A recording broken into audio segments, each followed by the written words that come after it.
আজকে আপনাদের জন্য আরেকটা রেসিপি নিয়ে চলে এসেছে। আমার মা আজকে গাঁদাল পাতা দিয়ে একটা রেসিপি বানাবে।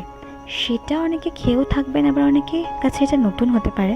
বাবা সকাল সকাল আজকে বাড়ির পেছন থেকে তুলে এনেছে গাঁদাল পাতা। এখন আপনারা ভাবছেন এই গাঁদাল পাতা দিয়ে মা কী বানাবে।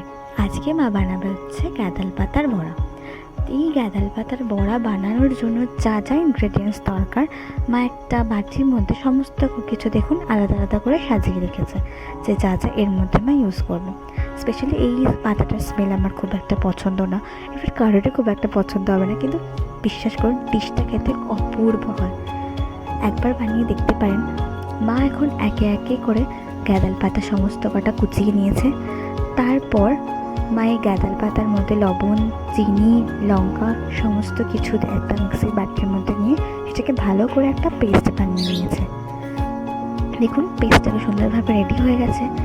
এইবার মা এই পেস্টের মধ্যে যা যা ইনগ্রেডিয়েন্টস ইউজ করবে সব কিছু এক এক করে এর মধ্যে স্টার্ট করে দিয়ে দেবে।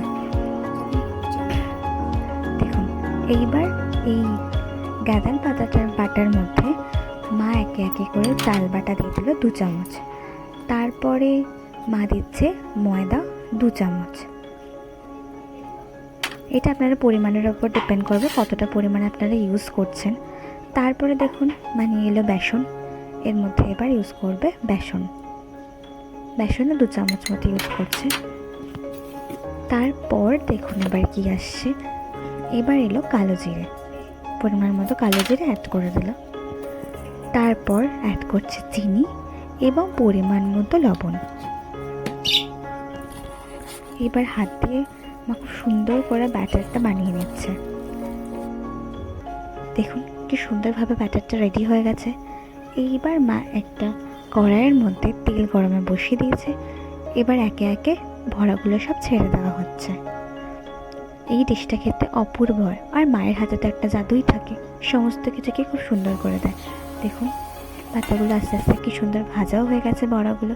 এগুলো গরম ভাতে ঘি দিয়ে মেখে এই বড়াটাতে দারুণ লাগে। এটা অনেকে ট্রাই করেও থাকবেন, আর যারা ট্রাই করেননি তারা এটা একবার ট্রাই করেই দেখুন। আমি বিশ্বাস করি ভালো।